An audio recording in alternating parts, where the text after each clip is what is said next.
저, 저를 부르고 있어요. 정말로 보이나? 내 하얀 소복을 입은 여자아이예요. 윤 병장의 얼굴이 창백해졌습니다. 그래, 드디어 나타났구나. 1986년 1월 강원도 고성의 혹독한 추위가 뼛속까지 스며드는 겨울이었습니다. 눈발이 거세게 내리는 GOP 철책 근방의 신병교육대에는 20살 청년 김태영이 있었습니다. 평범한 얼굴에 무뚝뚝한 성격의 태영은 다른 훈련병들과 별다를 것 없어 보였지만 그에게는 남들이 모르는 특별한 점이 하나 있었습니다. 태영의 아버지는 6.25 전쟁을 겪은 군인 출신이었고 어머니는 태영이 12살 때 병으로 세상을 떠나셨습니다. 어머니가 돌아가시기 전 마지막으로 하신 말씀이 태영의 마음에 깊이 새겨져 있었습니다. 태영아, 너는 남들이 볼 수 없는 것을 보는 아이구나. 그것을 두려워하지 말고 도움이 필요한 이들을 위해 써라. 당시에는 무슨 뜻인지 몰랐지만 군대에 와서야 그 의미를 깨닫게 되었습니다. 신병 교육이 시작된 지 일주일째, 태영은 다른 훈련병들과 달리 밤마다 잠을 이루지 못했습니다. 불침번을 서는 것도 아닌데 새벽까지 뒤척이며 괴로워했습니다. 내무반 동기들은 처음에는 신경 쓰지 않았지만 점점 태영을 이상하게 바라보기 시작했습니다. 야, 김태영. 너 밤마다 뭐 하는 거야? 중얼거리면서 뒤척거리고. 미안해. 잠이 안 와서 그래. 태영은 정말로 잠이 오지 않았습니다. 눈을 감으면 이상한 꿈들이 찾아왔기 때문입니다. 이름 모를 아이의 처절한 울음소리가 귓가에 맴돌고 하얀 눈밭을 맨발로 달리는 여자의 모습이 선명하게 보였습니다.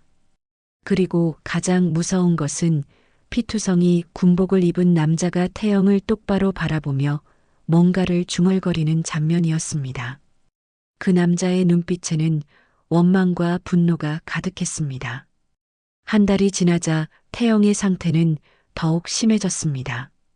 낮에도 멍하니 있는 시간이 많아졌고 훈련 중에도 집중하지 못했습니다. 박소대장은 태영을 따로 불러 면담했습니다. 김태영, 너 요즘 상태가 말이 아니야. 무슨 일 있어? 죄송합니다. 잠을 못 자서 그런 것 같습니다. 잠을 못 자? 왜? 태영은 대답할 수 없었습니다.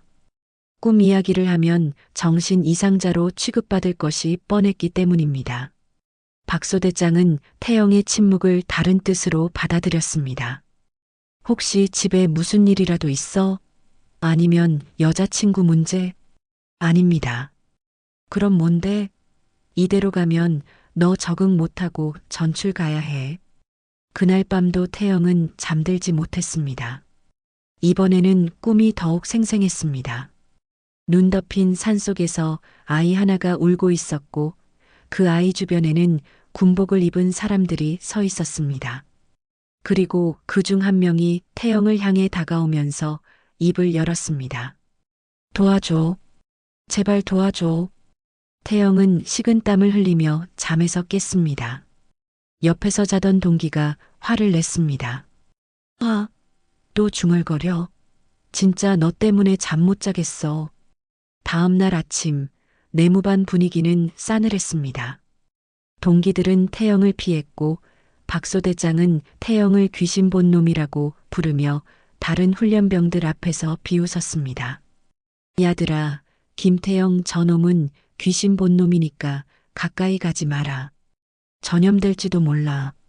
태영은 점점 고립되어 갔습니다. 식사 시간에도 혼자 앉아야 했고 훈련 때도 짝을 구하기 어려웠습니다. 정신과 상담을 받으라는 이야기까지 나왔습니다. 그런 어느 날 저녁 태영이 혼자 내무반 정리를 하고 있을 때 낯선 병장 하나가 다가왔습니다. 윤상필이라는 이름표를 단 그 병장은 다른 선임들과 달리 온화한 인상이었습니다. 김태영 이등병? 예. 태영은 벌떡 일어나 경례했습니다. 윤상필 병장은 주변을 둘러본 후 조용히 물었습니다. 자네 요즘 잠 못 잔다며? 예, 죄송합니다. 미안해할 것 없어. 나도 그런 경험이 있거든. 윤 병장의 말에 태영은 놀랐습니다. 자신과 같은 경험을 한 사람이 있다는 것이 믿기지 않았습니다. 정말 그런 일이 있으셨나요? 응. 그런데 자네가 보는 건 어떤 거야? 태영은 망설였습니다. 하지만 윤 병장의 따뜻한 눈빛에 용기를 내어 털어놓았습니다.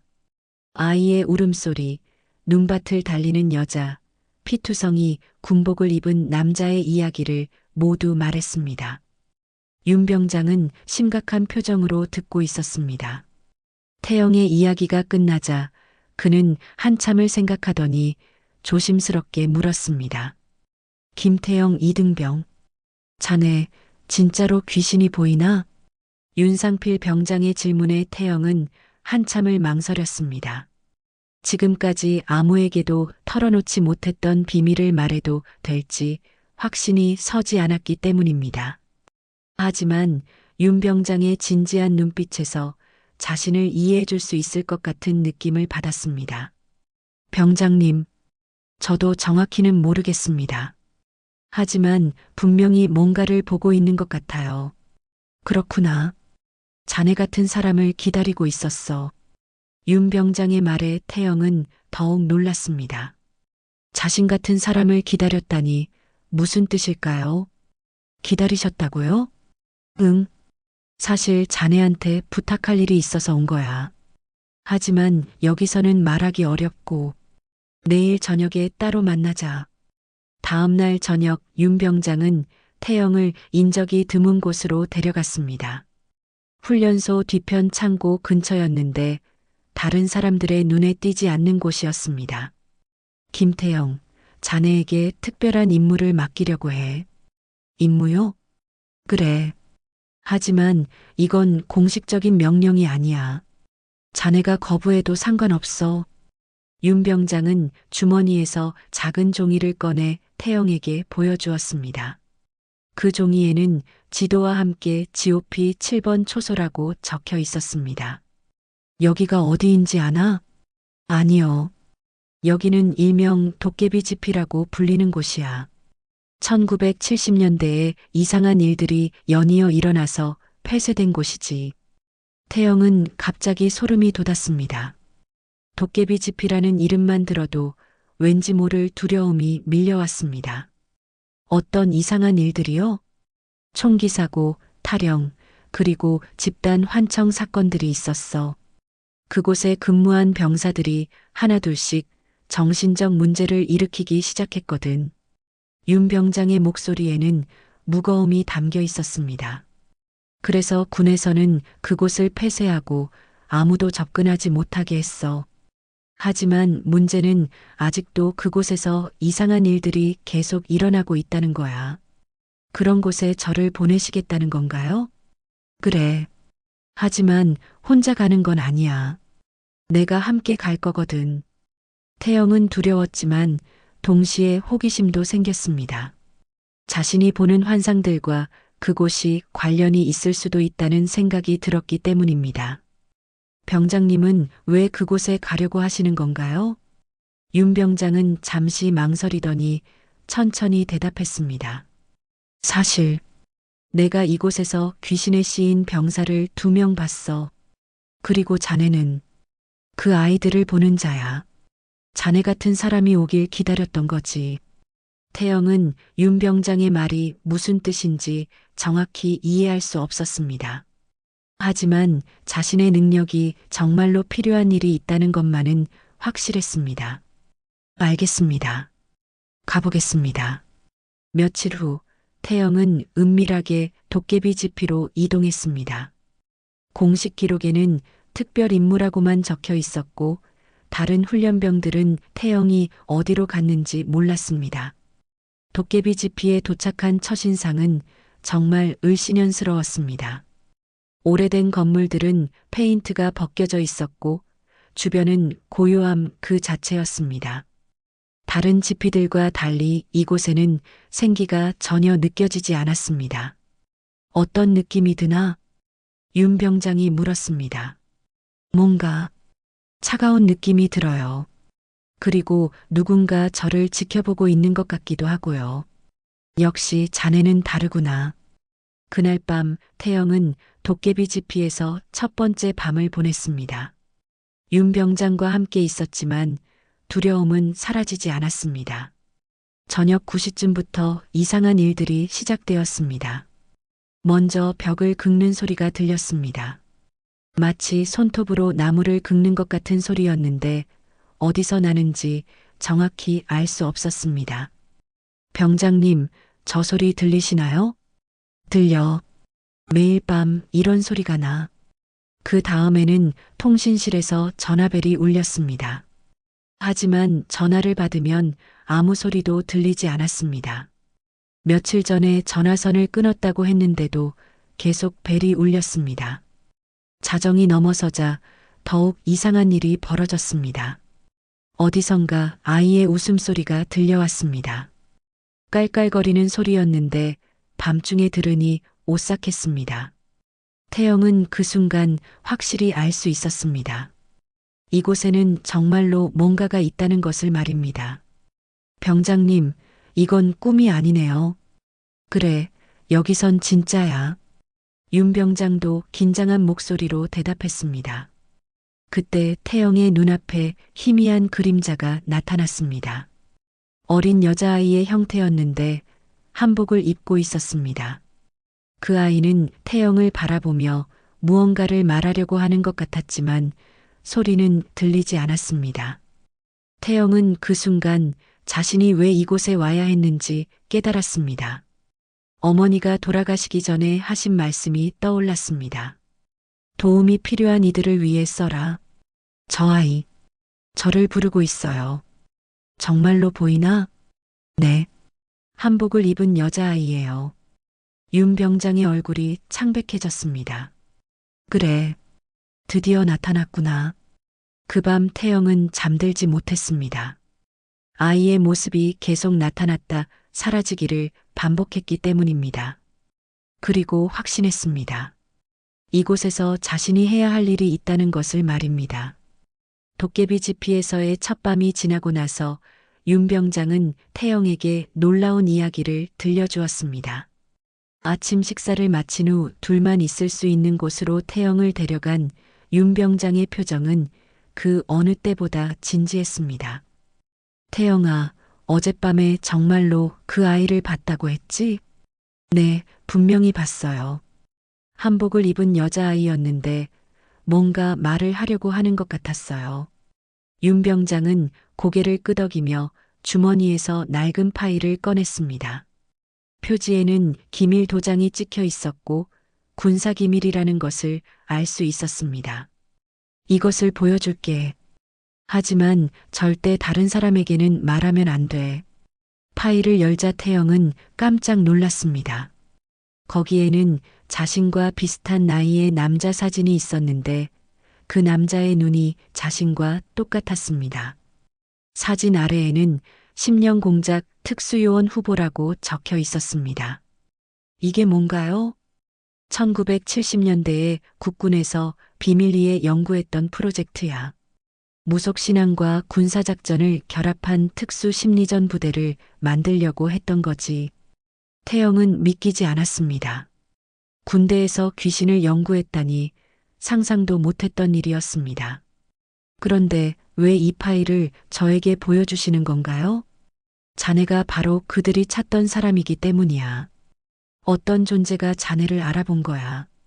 윤 병장은 파일의 다음 페이지를 넘겼습니다.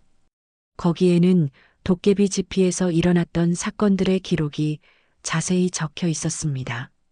1972년부터 1975년까지 이곳에서 근무한 병사들이 겪었던 이상한 경험들, 그리고 그들 중 몇 명이 자살하거나 정신병원에 입원했다는 내용이었습니다.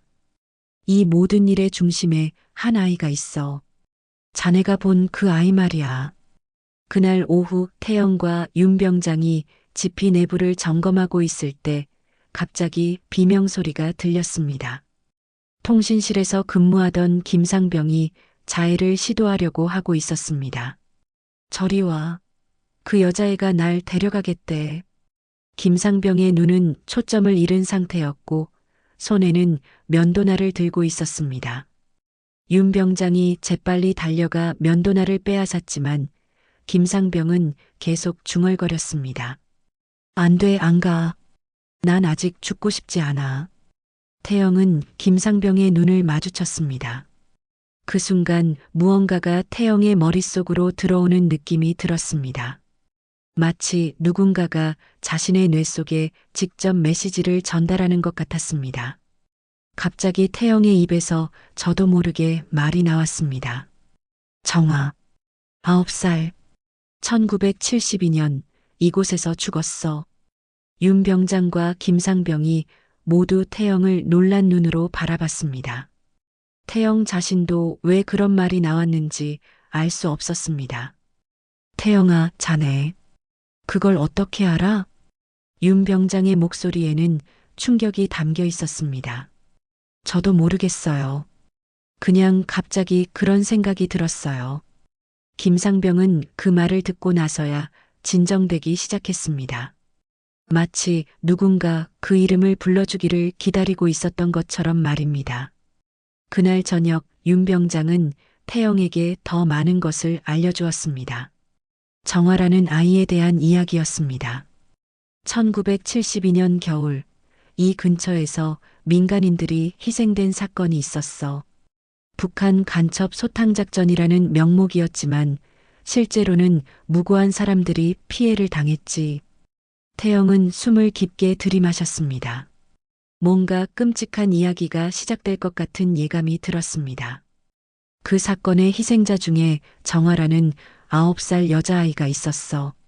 그 아이는 할머니와 함께 살고 있었는데 둘 다 그날 밤에 윤 병장은 말을 잇지 못했습니다. 그의 눈에는 눈물이 맺혀 있었습니다. 병장님, 혹시 그 사건과 관련이 있으신 건가요? 정화는 내 동생이야. 태영은 깜짝 놀랐습니다. 윤 병장이 그 아이의 오빠였다니 전혀 예상하지 못했던 일이었습니다. 그날 밤 나는 이등병이었어. 상급자의 명령을 거역할 수 없었지. 하지만 내 동생이 죽어가는 걸 막지 못했어. 윤 병장의 목소리는 점점 작아졌습니다. 그 이후로 정화가 이곳에 남아있는 거야. 억울하게 죽었으니까 떠나지 못하고 있는 거지. 태영은 이제 모든 것이 이해되기 시작했습니다. 자신이 보는 환상들, 이곳에서 일어나는 이상한 일들, 그리고 자신이 이곳에 온 이유까지 말입니다. 제가 정화를 도울 수 있을까요? 그래서 자네를 부른 거야. 자네만이 정화와 소통할 수 있을 테니까. 그날 밤부터 태영의 몸에 이상한 증세가 나타나기 시작했습니다. 눈을 감으면 정화의 목소리가 들렸고 아이가 부르는 슬픈 노래소리가 귓가에 맴돌았습니다. 그리고 아침에 일어나면 손에 알 수 없는 핏자국이 묻어 있었습니다. 윤 병장은 태영의 변화를 지켜보며 걱정했습니다. 하지만 이것이 정화를 구원하기 위해 필요한 과정이라는 것도 알고 있었습니다. 며칠 후 태영이 아침에 일어났을 때 윤 병장이 보이지 않았습니다. 아무리 찾아도 그의 모습은 어디에도 없었습니다. 더욱 이상한 것은 다른 병사들에게 물어봐도 윤상필이라는 병장을 모른다고 하는 것이었습니다. 태영은 급히 부대 본부에 연락했습니다. 하지만 거기서 들은 대답은 충격적이었습니다. 윤상필? 그런 사람은 우리 부대에 없는데요? 윤 병장이 존재하지 않는다는 충격적인 사실을 알게 된 태영은 혼란에 빠졌습니다.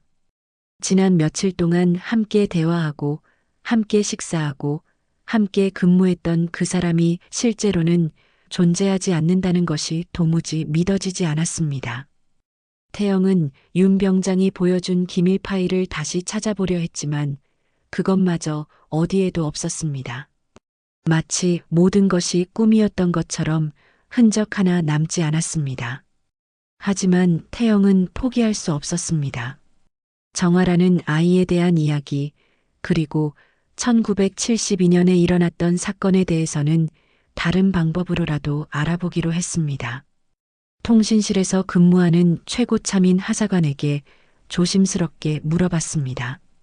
하사님, 혹시 1972년에 이 근처에서 무슨 일이 있었는지 아세요? 1972년? 왜 갑자기 그런 걸 묻나? 그냥 궁금해서요. 하사관은 잠시 생각하더니 주변을 둘러본 후 조용히 말했습니다. 공식적으로는 아무 일도 없었어. 하지만 옛날 선임들한테 들은 이야기로는 그때 민간인 소탕작전이 있었다고 하더라. 태영의 심장이 빨리 뛰기 시작했습니다. 윤 병장이 말했던 것이 사실이었던 것입니다. 어떤 작전이었나요? 북한 간첩들이 숨어 있다는 제보가 있어서 인근 마을을 수색했는데 결과적으로는 무고한 사람들이 희생됐다고 해. 그 일로 당시 부대장이 나중에 승진했다는 소문도 있었지. 그 부대장이 누구였나요? 하사관은 더 이상 말하기를 꺼려했습니다. 이런 이야기는 함부로 하는 게 아니야. 특히 너 같은 신병이. 그날 밤 태영은 혼자서 더 많은 것을 조사하기로 했습니다. 지피 내부의 오래된 자료실에서 1970년대 기록들을 뒤져봤습니다. 먼지가 쌓인 파일들 사이에서 1972년 12월의 작전 보고서를 발견했습니다. 보고서에는 적 소탕작전 성공이라고 적혀 있었지만 자세히 읽어보니 희생자 명단에 민간인들의 이름이 포함되어 있었습니다. 그리고 그 중에서 태영의 눈에 들어온 이름이 있었습니다. 윤정화 9세여. 태영은 손이 떨렸습니다. 정화가 실제로 존재했던 아이였고 정말로 그 사건에서 희생되었던 것입니다. 그리고 보고서 맨 아래에는 당시 부대장의 서명이 있었습니다. 부대장 대령 강민수. 태영은 그 이름을 어디서 들어본 것 같았습니다. 며칠 후 우연히 들은 대화에서 그 이유를 알게 되었습니다. 야, 다음 주에 사단장님이 시찰 나오신다더라. 강민수 사단장님 말이야? 그 순간 태영은 충격을 받았습니다. 1972년 당시 부대장이었던 강민수가 현재 사단장이 되어 있다는 것입니다. 그는 민간인 학살 사건을 덮고 오히려 승진을 해왔던 것입니다. 그날 밤부터 태영의 상태는 더욱 심해졌습니다. 정화의 목소리가 더욱 선명하게 들리기 시작했고 아이가 부르는 노래소리도 점점 슬퍼졌습니다. 오빠, 왜 날 혼자 두고 갔어? 오빠가 약속했잖아. 나 지켜준다고. 태영은 그제야 깨달았습니다. 정화가 찾고 있는 오빠가 바로 윤상필이었고 윤상필은 이미 죽은 상태였다는 것을 말입니다. 다음 날 아침 태영은 지피관리실에서 놀라운 기록을 발견했습니다. 1983년 윤상필 병장의 자살 기록이었습니다. 윤상필 병장, 1983년 3월 15일 도깨비 지피에서 자살. 유서 내용 동생을 지키지 못한 죄책감으로 더 이상 살 수 없음. 태영은 온몸에 소름이 돋았습니다. 자신이 며칠 동안 대화했던 윤 병장이 이미 3년 전에 죽은 유령이었다는 것입니다. 하지만 동시에 모든 것이 이해되기 시작했습니다. 윤상필의 영혼이 동생 정화를 구하기 위해 태영을 이곳으로 이끌었던 것입니다. 그날 저녁 태영은 정화와 직접 대화할 수 있었습니다. 아이의 모습이 더욱 선명하게 보였고 목소리도 또렷하게 들렸습니다. 아저씨, 우리 오빠 어디 갔어요? 정화야, 오빠는 너를 찾아서 여기 왔어. 하지만 이제 너와 함께 편안한 곳으로 가야 해. 싫어요.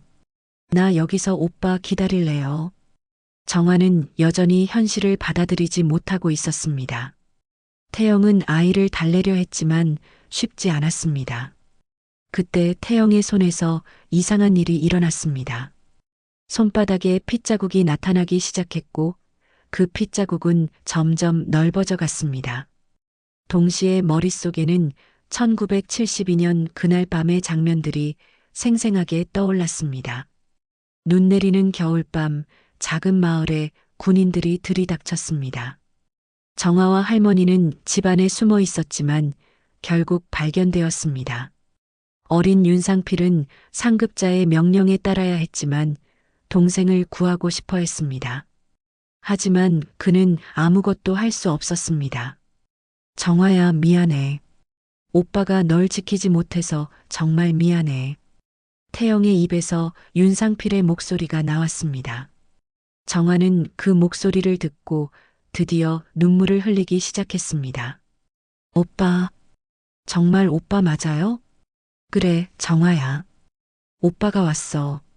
이제 함께 가자. 하지만 정아는 여전히 망설이고 있었습니다. 그럼 나쁜 아저씨들은? 나쁜 아저씨들이 벌 받아야 해요. 태영은 그 순간 자신이 해야 할 일이 무엇인지 깨달았습니다. 단순히 정아를 달래는 것이 아니라 진실을 밝혀내야 한다는 것을 말입니다. 정아야, 오빠가 약속할게. 나쁜 아저씨들이 벌 받게 할 거야. 그러니까 조금만 더 기다려줄래? 아이는 고개를 끄덕였습니다. 하지만 태영은 알고 있었습니다. 이 약속을 지키는 것이 얼마나 어려운 일인지를 말입니다. 정아에게 약속을 한 후 태영의 상태는 급격히 악화되기 시작했습니다. 낮에도 환각이 나타났고 밤에는 정아와 윤상필의 목소리가 번갈아 들렸습니다. 태영의 몸은 점점 야위어 갔고 눈에는 핏발이 서 있었습니다. 지피의 다른 병사들도 태영의 변화를 눈치채기 시작했습니다. 태영이 혼자서 중얼거리거나 갑자기 울음을 터뜨리는 일이 잦아졌기 때문입니다. 야, 김태영. 너 요즘 완전 이상해졌어. 미안해. 컨디션이 안 좋아서 그래. 하지만 태영은 포기할 수 없었습니다. 정아에게 한 약속을 지키기 위해서는 1972년 사건의 진실을 세상에 알려야 했습니다. 그런데 그것은 현재 사단장인 강민수와 맞서는 일이었습니다. 태영은 은밀하게 증거를 수집하기 시작했습니다. 오래된 작전 기록, 당시 참여했던 병사들의 증언, 그리고 희생자들의 명단까지 모든 것을 정리했습니다. 하지만 이런 자료들을 어떻게 밖으로 알릴 수 있을지 방법을 찾지 못했습니다. 3월 어느 날 밤 태영이 자료를 정리하고 있을 때 갑자기 폭발음이 들렸습니다.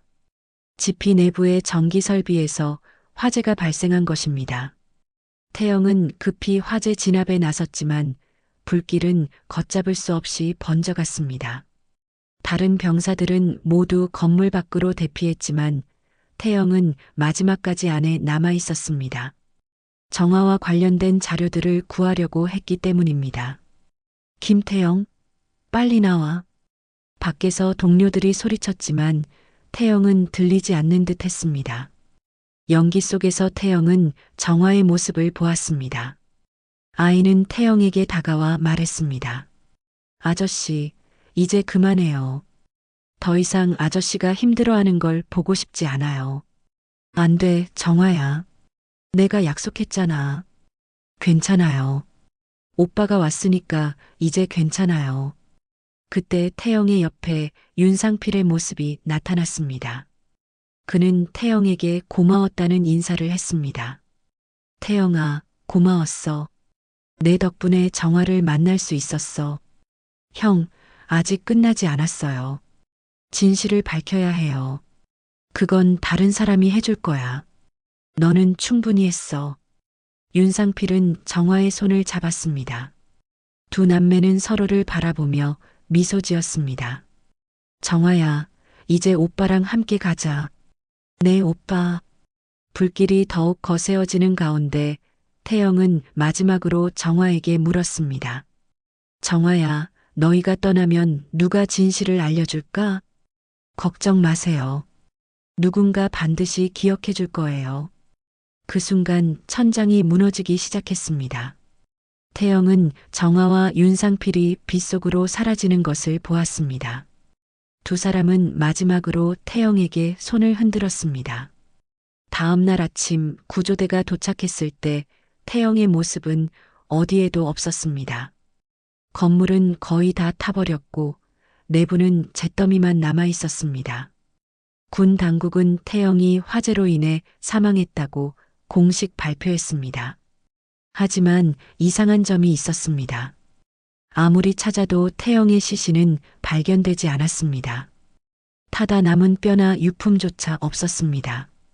마치 태영이 연기처럼 사라진 것 같았습니다.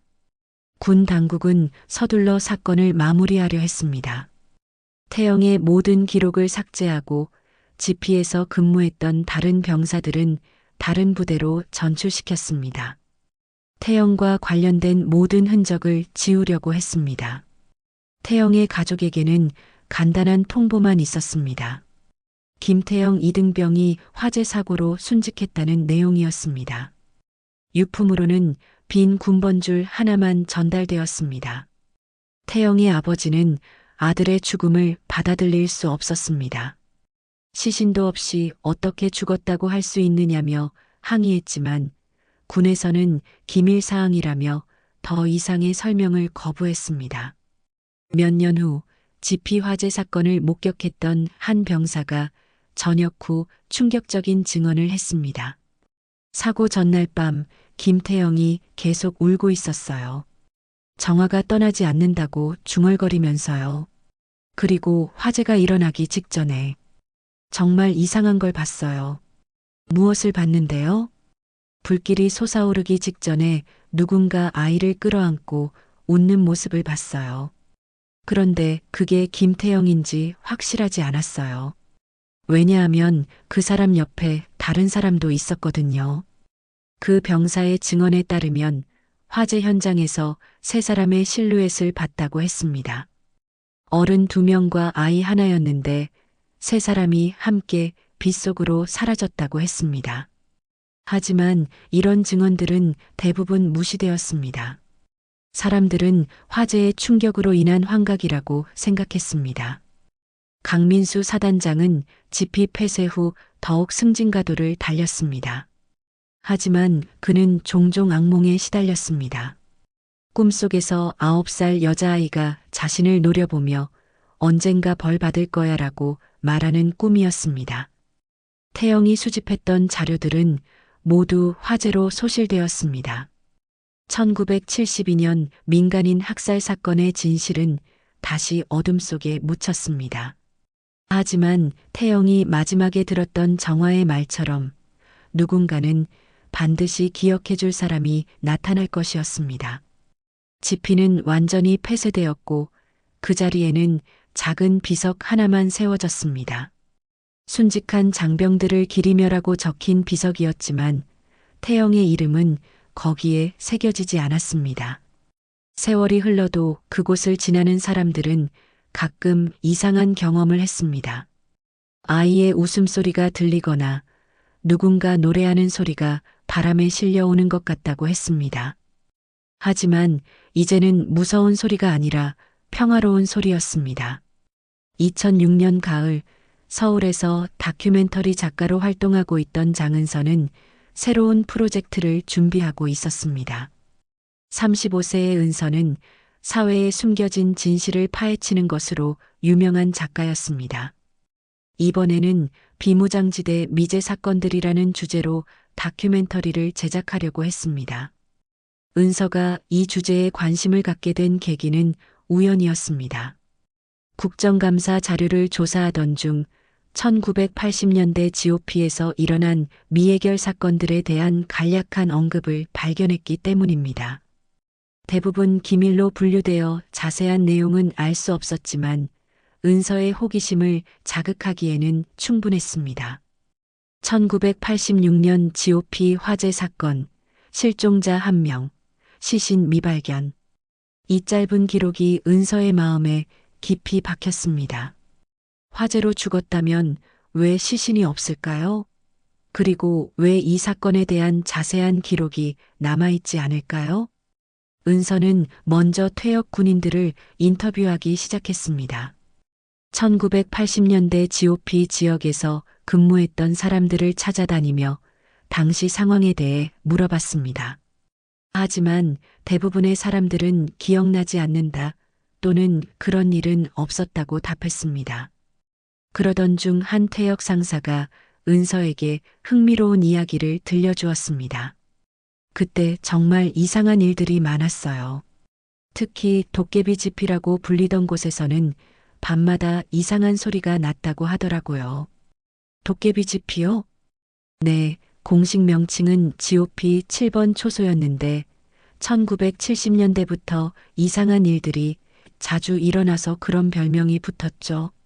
1986년에 화재로 완전히 폐쇄됐지만요. 은서는 그 상사로부터 도깨비 지피의 대략적인 위치를 들을 수 있었습니다. 그리고 며칠 후 은서는 그곳을 직접 찾아가 보기로 결심했습니다. 현재는 민간인 출입이 금지된 지역이었지만 은서는 특별 취재 허가를 받아 그곳에 갈 수 있었습니다. 가이드로 따라온 현지 주민이 말했습니다. 이곳은 예전부터 좋지 않은 소문이 많았어요. 군인들이 있을 때도 그랬지만 지금도 가끔 이상한 일들이 일어나거든요. 어떤 일들이요? 밤에 아이 울음소리가 들린다거나 누군가 노래하는 소리가 난다거나 물론 대부분 바람 소리겠지만요. 폐허가 된 지피터에 도착한 은서는 곳곳을 둘러보며 사진을 찍었습니다. 불에 탄 건물의 잔해들, 녹슨 철조망, 그리고 깨진 유리 조각들이 20년 전 그날의 참혹함을 보여주고 있었습니다. 은서가 사진을 정리하던 중 놀라운 것을 발견했습니다. 디지털 카메라에 찍힌 사진 중 하나에 이상한 인물이 나와 있었던 것입니다. 불탄 건물 잔해 사이에 서 있는 젊은 남자의 모습이 희미하게 보였습니다. 처음에는 촬영 실수나 카메라 오류라고 생각했습니다. 하지만 그 인물의 모습을 자세히 보니 1980년대 군복을 입고 있었고 표정도 너무나 선명했습니다. 은서는 그 사진을 확대해서 분석해 봤습니다. 그리고 놀라운 사실을 발견했습니다. 그 남자의 얼굴이 1986년 화재 사건으로 실종된 김태영과 똑같았던 것입니다. 은서는 우연히 구한 당시 신병 교육 사진에서 태영의 얼굴을 확인할 수 있었습니다. 이상해. 20년 전에 죽은 사람이 어떻게 지금 사진에 나올 수가 있지? 은서는 더 깊이 조사하기로 했습니다. 1986년 화재 사건에 대한 모든 자료를 수집하고 당시 생존자들을 찾아 인터뷰했습니다. 그 과정에서 김태영이라는 병사의 이상한 행동들에 대한 증언을 들을 수 있었습니다. 김태영은 정말 특이한 애였어요. 밤마다 혼자 중얼거리고 가끔 아무도 없는 곳을 보면서 대화하는 것 같았거든요. 마지막에는 정화라는 이름을 계속 부르더라고요. 누군지는 모르겠지만요. 은서는 정화라는 이름에 주목했습니다. 혹시 이것이 사건의 열쇠가 될 수 있을까요? 더 조사한 결과 은서는 1972년에 그 지역에서 민간인 희생 사건이 있었다는 것을 알게 되었습니다. 그리고 희생자 명단에서 윤정아라는 9세 여아의 이름을 발견했습니다. 1972년 사건과 1986년 화재, 그리고 김태영. 이 모든 것이 연결되어 있는 건가? 은서의 추리는 점점 구체적인 모습을 갖춰갔습니다. 하지만 결정적인 증거가 필요했습니다. 그래서 은서는 1972년 사건의 책임자를 찾기로 했습니다. 며칠간의 조사 끝에 은서는 당시 부대장이었던 강민수를 찾아냈습니다. 현재는 퇴역한 강 장군이었지만 여전히 군 관련 재단에서 중요한 직책을 맡고 있었습니다. 은서는 강 장군과의 인터뷰를 요청했습니다. 처음에는 거절했지만 은서가 비무장지대의 영웅들을 기리는 다큐멘터리라고 설명하자 강 장군이 응했습니다. 인터뷰 당일 강 장군은 예상보다 많이 늙어 보였습니다.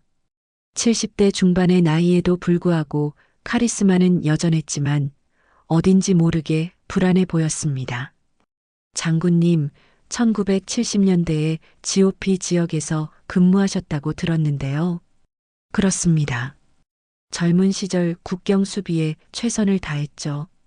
혹시 특별한 작전이나 사건들이 있었나요?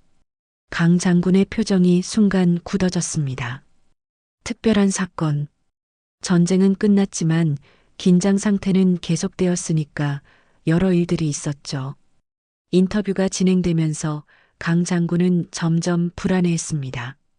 특히 1972년에 대한 질문이 나오자 손을 떨기 시작했습니다. 장군님, 혹시 몸이 불편하신가요? 아니, 괜찮습니다. 하지만 강 장군의 시선은 계속 허공을 향했습니다. 마치 누군가를 보고 있는 것 같았습니다. 그때 강 장군이 갑자기 혼잣말처럼 중얼거렸습니다. 그 아이는 떠나지 않았어. 아직도 나를 지켜보고 있어. 은서는 그 말을 놓치지 않았습니다. 누구를 말씀하시는 건가요?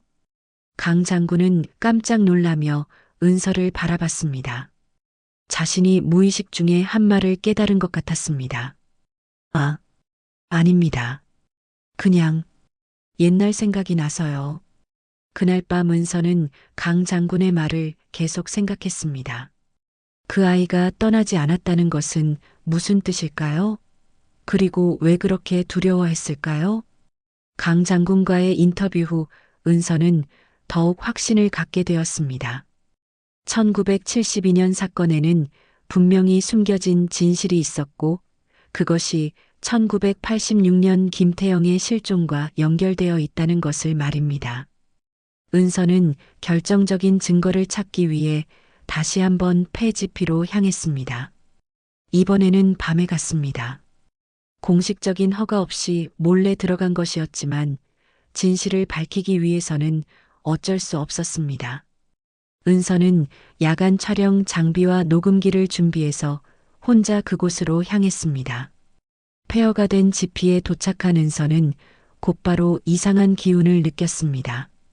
바람도 없는데 나뭇잎이 바스락거리고 어디선가 희미한 아이의 목소리가 들리는 것 같았습니다. 혹시 정화야?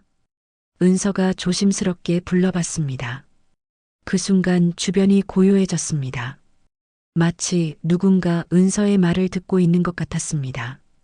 은서는 용기를 내어 더 큰 소리로 말했습니다. 정화야, 나는 장은서라고 해. 너에 대한 이야기를 듣고 싶어 왔어. 갑자기 찬바람이 불더니 은서의 앞에 희미한 형체가 나타났습니다. 한복을 입은 9살 정도의 여자아이였습니다. 아이의 얼굴은 창백했지만 눈빛은 또렷했습니다. 언니는 누구예요? 정화의 목소리는 맑고 순수했습니다. 은서는 가슴이 먹먹해졌습니다. 나는 너의 이야기를 세상에 알리려고 온 사람이야. 너에게 무슨 일이 있었는지 듣고 싶어.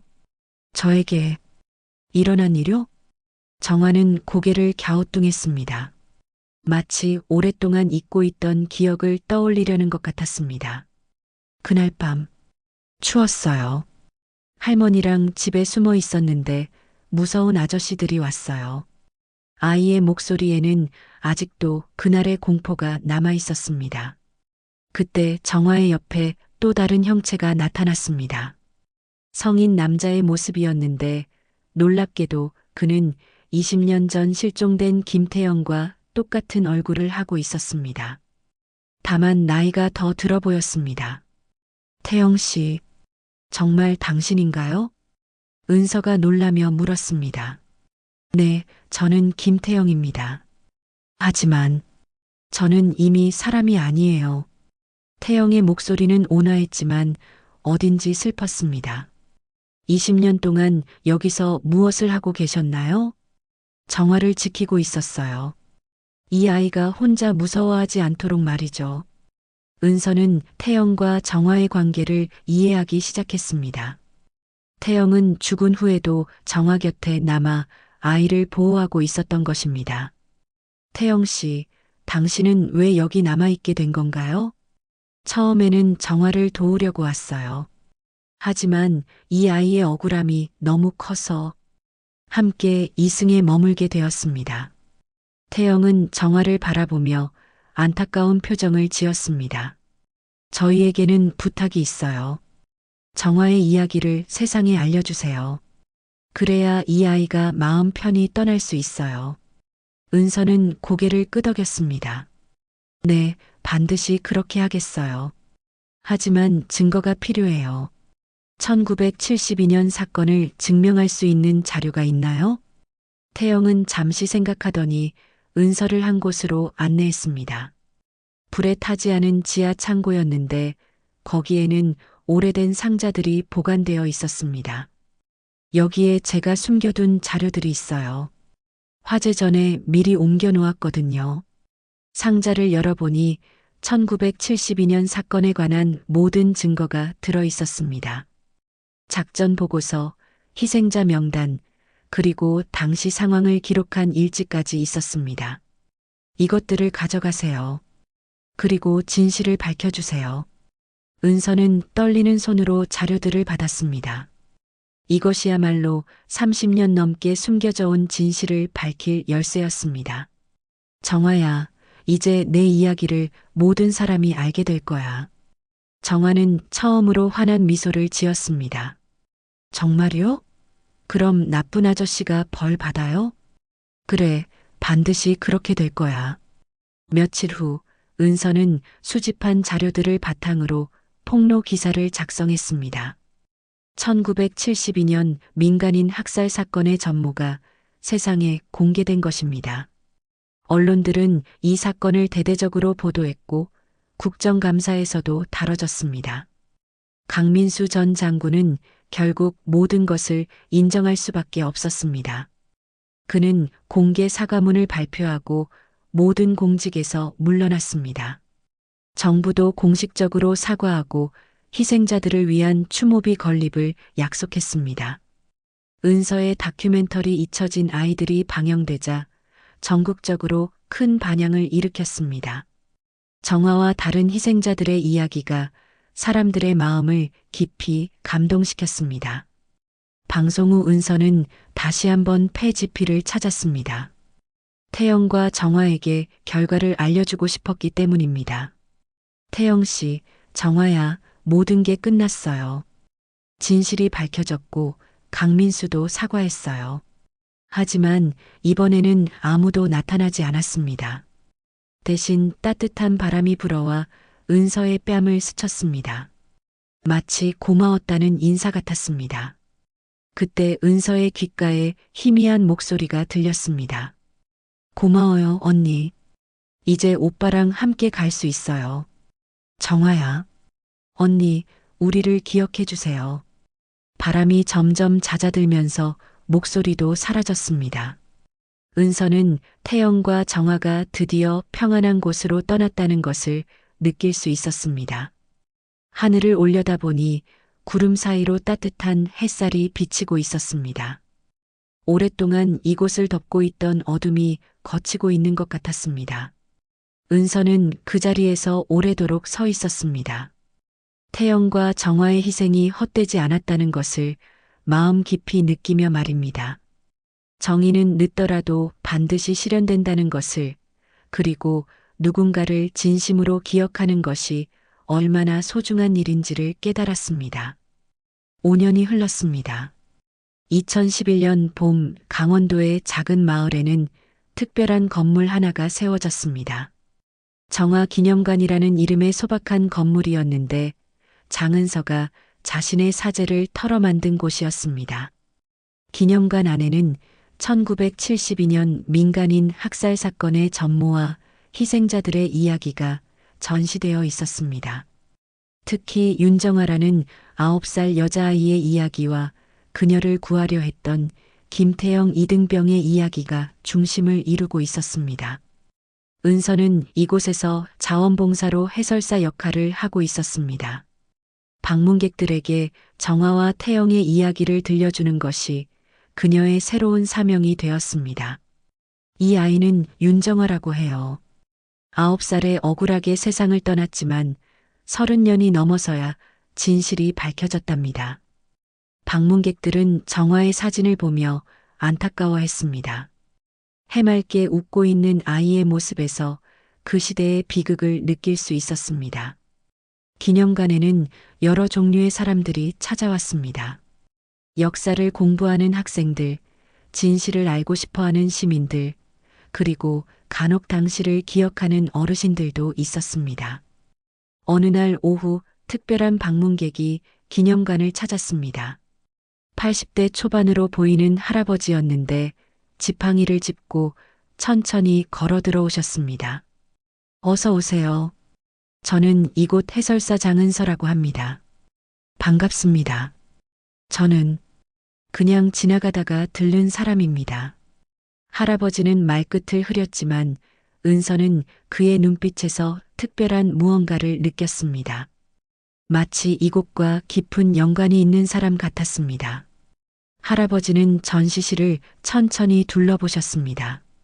1972년 사건에 대한 설명을 읽으실 때는 특히 오래 머물렀습니다.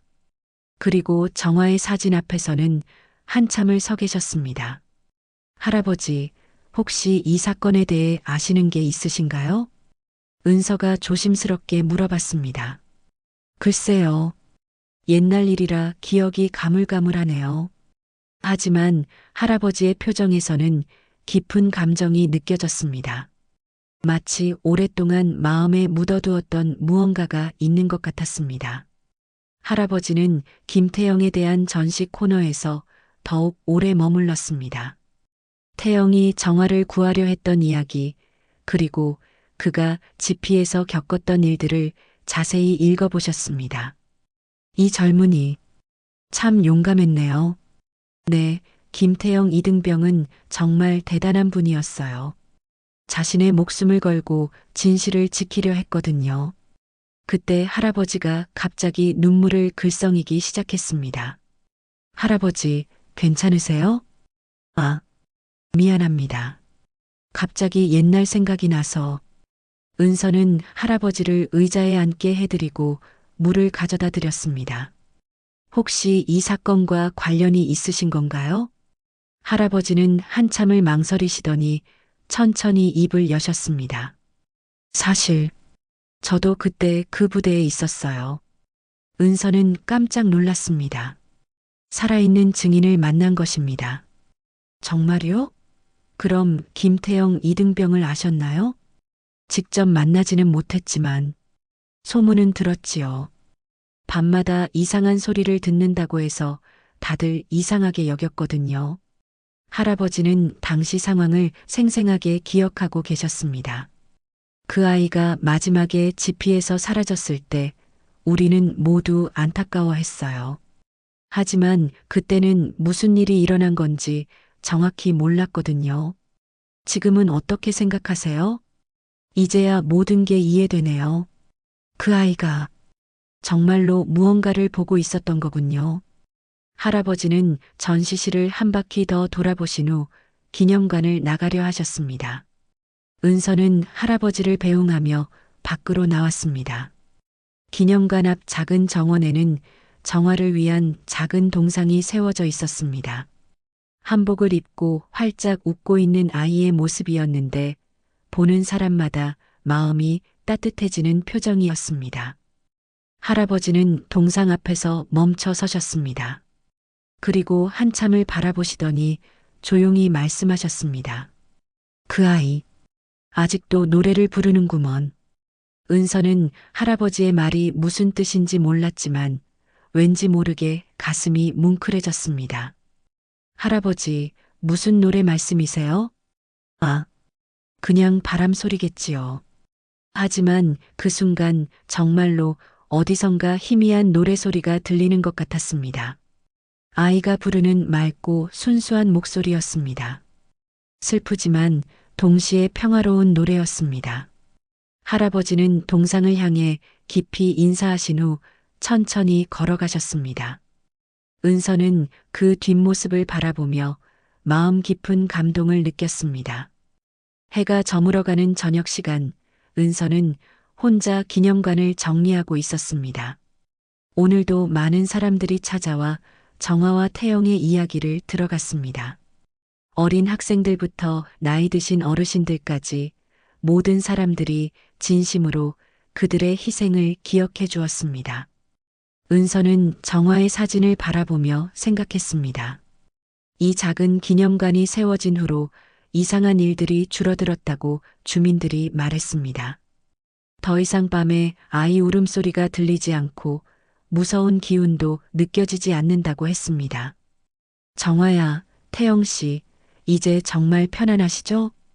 은서가 혼잣말을 하는데 갑자기 따뜻한 바람이 불어왔습니다. 마치 대답하는 것 같았습니다. 기념관 방명록에는 매일 새로운 글들이 적혀 있었습니다. 정화야, 내가 받은 상처가 헛되지 않았구나. 이제 편히 쉬어. 김태영 이등병님, 당신의 용기를 기억하겠습니다. 진실을 밝혀주신 장은서 작가님께 감사드립니다. 은서는 이런 글들을 읽을 때마다 뿌듯함을 느꼈습니다. 정화와 태영의 이야기가 많은 사람들의 마음에 감동을 주고 있다는 것을 알 수 있었기 때문입니다. 몇 년 후, 이 기념관은 평화 교육의 중요한 장소가 되었습니다. 전국에서 수학여행을 온 학생들이 이곳을 찾아 역사의 아픔을 배우고 평화의 소중함을 깨달았습니다. 은서는 지금도 이곳에서 해설사로 활동하고 있습니다. 그녀에게는 정화와 태영의 이야기를 전하는 것이 평생의 사명이 되었습니다.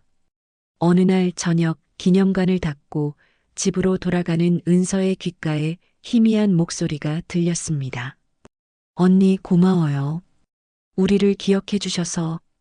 은서는 뒤돌아봤지만 아무도 없었습니다. 하지만 그녀는 확신했습니다. 정화와 태영이 어디선가 지켜보고 있다는 것을, 그리고 그들이 진정한 평안을 찾았다는 것을 말입니다. 기억 속 이름 없는 혼들도 누군가의 심장에서 살아갑니다. 저주받은 삶이라 해도 진실을 지킨 자는 결국 구원받습니다. 그리고 그들의 이야기는 영원히 사람들의 가슴 속에 남아 평화와 정의의 소중함을 일깨워 줄 것입니다.